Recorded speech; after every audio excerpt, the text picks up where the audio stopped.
नमस्कार, मैं शरद जोशी, मंत्री संचालक गुजरात प्रांतीय राष्ट्रभाषा प्रचार समिति अहमदाबाद।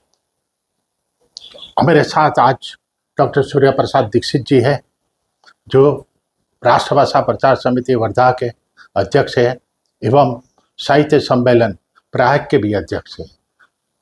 हिंदी जगत के समर्थ आलोचक, समीक्षक, लेखक हमारे सामने है और हम उनसे आज कुछ वार्तालाप करेंगे और जो हिंदी के बारे में हमें कुछ जानकारी भी देंगे और हमें कुछ मार्गदर्शन भी देंगे।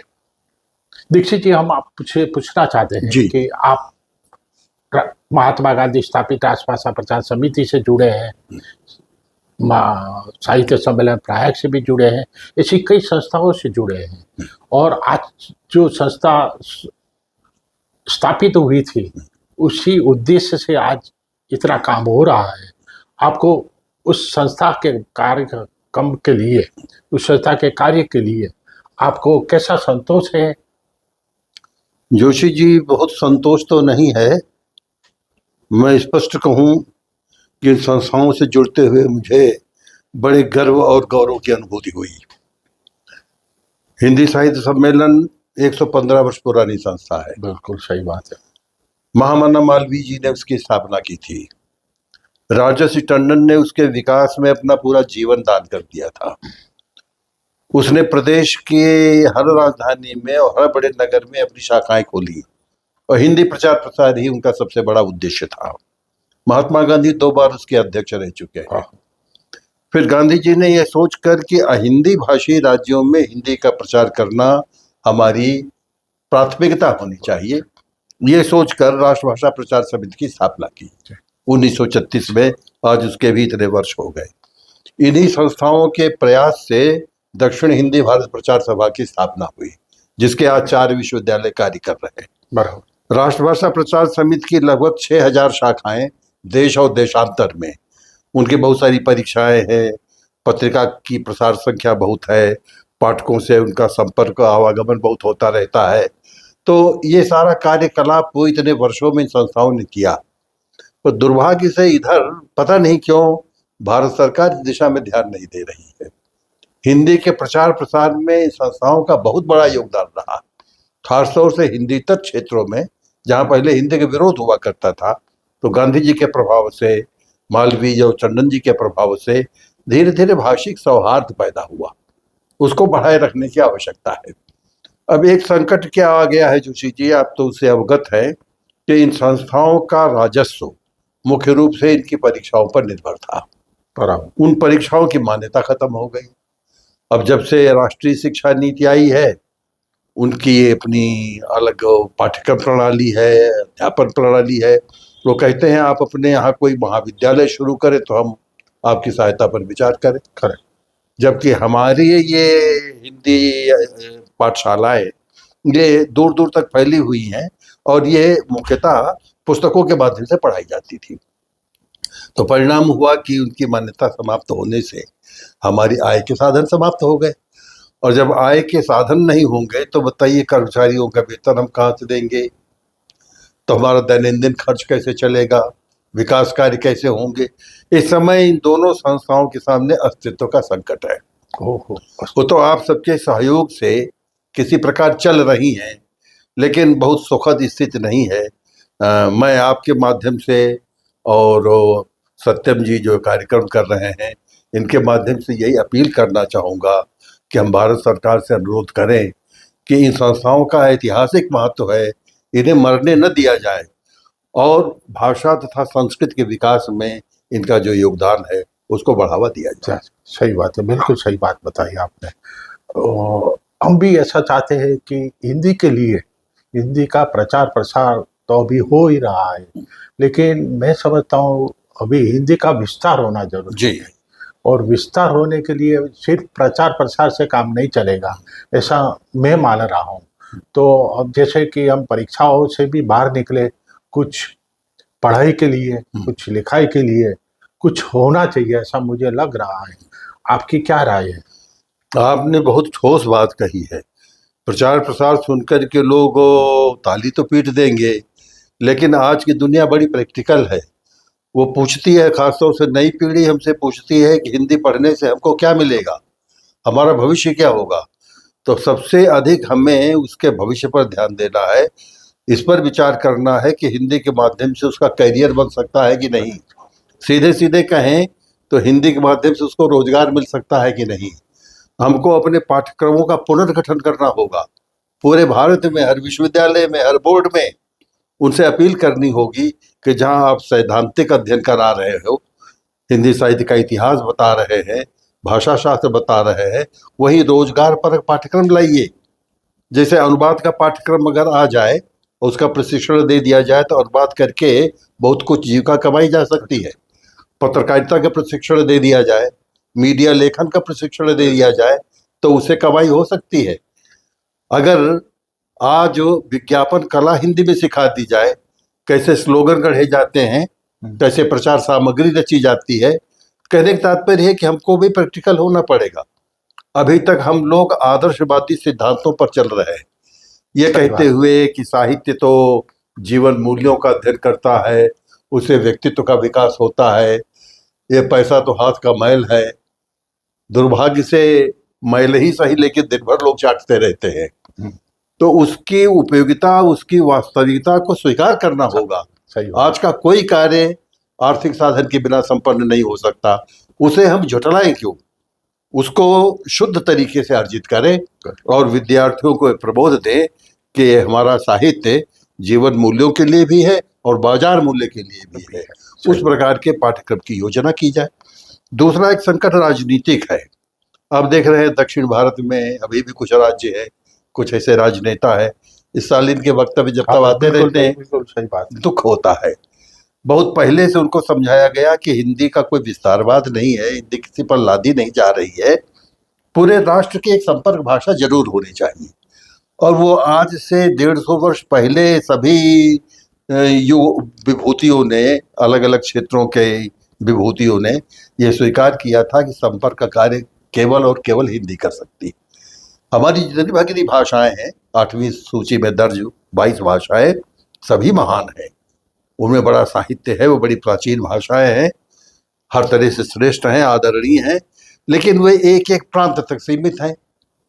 हिंदी के साथ सुखद पक्ष ये है कि वो 10 राज्यों की तो मातृभाषा है, इसके अलावा वो सहायक भाषा के रूप में, संपर्क भाषा के रूप में पूरे देश में जानी जाती है। जब तक पूरे देश को आप संवाद के माध्यम से एक सूत्र में नहीं बांधेंगे, तब तक राष्ट्रीय विकास में सबका योगदान कैसे हो सकता है? सही बात है। ये युग है सबका साथ सबका विकास। तो सबका साथ के लिए संपर्क भाषा का होना जरूरी है और वो दायित्व तो हिंदी निभा सकती है। इन लोगों को किस प्रकार प्रबोध दिया जाए कि इनका हृदय परिवर्तन हो। दरअसल वे जो कर रहे हैं वोट बैंक के कारण कर रहे हैं, तुष्टीकरण के लिए कर रहे हैं, उसके पीछे उनके थोड़े निहित स्वार्थ हैं। निहित स्वार्थ ये है कि जब तक अंग्रेजी उनकी सेकंड मदर टंग बनी रहेगी, जैसा वे दावा करते हैं, तब तक केंद्र की सारी नौकरियों में 90% पद उनके लिए आरक्षित माने जाते हैं। जिस दिन क्षेत्रीय भाषाओं को भी स्थान दे दिया जाएगा तो उस दिन उनका एकाधिकार खंडित हो जाएगा। आज आप देखें सिविल सर्विसेज में चुने वाले 80% लोग वहां से आते हैं, क्योंकि धड़ल्ले से अंग्रेजी बोल लेते हैं, हम अब नहीं बोल पाते। प्रतिभा की कमी हमारे युवकों में कम नहीं है, लेकिन भाषा का संकट है। उनकी अंग्रेजी सेकंड मदर टंग है, जो जन्म लेते ही उनको सीखनी होती है, अपने आप सीख जाती है। तो एक छोटे से निहित स्वार्थ के बस वो इतना बड़ा आघात राष्ट्रीय स्वार्थों का कर रहे हैं, ये उन्हें समझाने की जरूरत है। गांधी जी ने समझाया था, आज हम उन्हीं की कर्मभूमि में, सरदार पटेल की कर्मभूमि में बैठे हुए हैं। किस तरह गुजरात प्रचार समिति के माध्यम से ऐसा प्रचार प्रसार, ऐसा प्रबोधन दिया जाए, इस पर विचार करने की जरूरत है। सही बात है, बिल्कुल। अभी मुझे ऐसा लग रहा है कि हिंदी साहित्य में बहुत बड़े बड़े लेखक हुए, कवि हुए, नाट्यकार हुए, गद्यकार हुए, आलोचक हुए, लेकिन कभी भी उनको नोबेल पारितोषिक अभी तक नहीं मिला है। इस भाषा की इतनी समृद्ध भाषा होते हुए भी नोबेल पारितोषिक नहीं मिल पाया है। ये मेरे लिए आश्चर्य की बात है और दुख की भी दुख बात के है बाद कि भाई ऐसा क्यों हुआ। उसका एक सबसे बड़ा कारण है जोशी जी, जो मैं समझ पाया हूँ, नोबेल प्राइज के लिए मूल रूप से अंग्रेजी भाषा के माध्यम से प्रचार करना होता है। बराबर। वहाँ जो विशेषज्ञ बैठे हुए हैं वो विश्व की सारी भाषाओं के जानकार नहीं है। अपनी बात कहने के लिए हमें एक अंतर्राष्ट्रीय भाषा की सहायता लेनी होगी। बराबर। आप याद कीजिए, रविन्द्रनाथ ठाकुर को भी गीतांजलि पर जो पुरस्कार मिला था वो मूल बंगला कृति पर नहीं मिला था, अंग्रेजी में अनुवाद के लिए। और ईट्स जैसे महाकवि ने उसकी भूमिका लिखी थी। तो उसी तरह का उपक्रम हमें अपनाना होगा। पहले हमें राष्ट्रीय स्तर पर, फिर अंतर्राष्ट्रीय स्तर पर प्रोजेक्ट करना होगा कि हमारी अमुक भाषा की एक कृति है, चाहे वो तमिल की हो, चाहे हिंदी की हो, चाहे संस्कृत की हो, चाहे गुजराती की हो, किसी प्रकार का भेद न रखते हुए राष्ट्रीय स्तर पर सरकार उसको प्रोजेक्ट करे कि यह प्रांतीय स्तर से उठकर अब राष्ट्रीय स्तर पर आ गई है, अब इसकी हम संस्तुत करते हैं, पैरवी करते हैं और उसका अंग्रेजी और बात साथ साथ जाए। बराबर। तमाम अंतर्राष्ट्रीय विभूतियों से उस पर सम्मति ली जाए तो प्रचार प्रसार से प्रभाव पड़ेगा, इसमें कोई संदेह नहीं। आपने जैसा कहा कि एक से एक महान कृतियां लिखी गई है, मुझे आश्चर्य होता है कि कामायनी जैसे महाकाव्य पर नोबेल प्राइज क्यों नहीं मिला। सही बात। दिनकर की उर्वशी भी उस कोट की है, बिल्कुल सही बात है। ऐसे ही प्रेमचंद्र गोदान उसका अधिकारी है, बिल्कुल। लेकिन इसलिए नहीं मिला क्योंकि उनको कायदे से प्रस्तुत नहीं किया गया। अच्छा। वहां भी भाषा विरोध सामने आ जाता है। अगर आज आप किसी हिंदी कृति का नाम ले ले तो मेरा ख्याल है कि बहुत सारे हमारे दक्षिणी भाई बहन कूद पड़ेंगे इस मामले में कि उनसे ज्यादा तो हमारी कृति महत्वपूर्ण है। हमारे पास उनके मूल्यांकन का कोई एक निश्चित पैमाना नहीं है।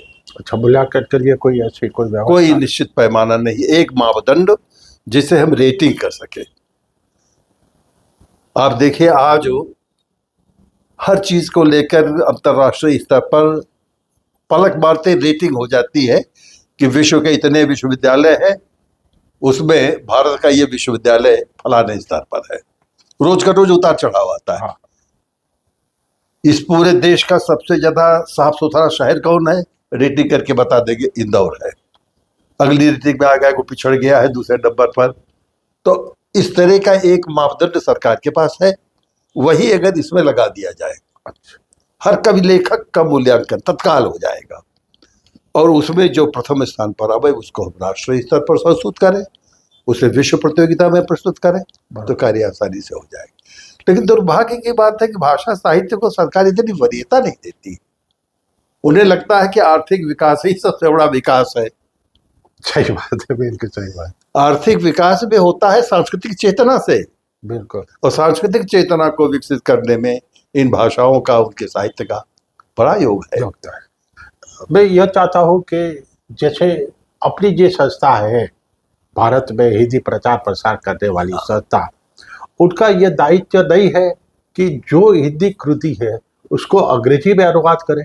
वो अनुवाद प्रांतीय भाषा से हिंदी में करते हैं, हिंदी से प्रांतीय भाषा में करते हैं, लेकिन अंग्रेजी भाषा में अगर जो करते हैं तो मैं समझता हूँ कि उसे नोबेल पारितोषिक के लिए मिल सकता है। है। इधर जो हिंदी प्रेम उमड़ा, उससे अंग्रेजी के प्रति विद्वेष भाव पैदा हो गया।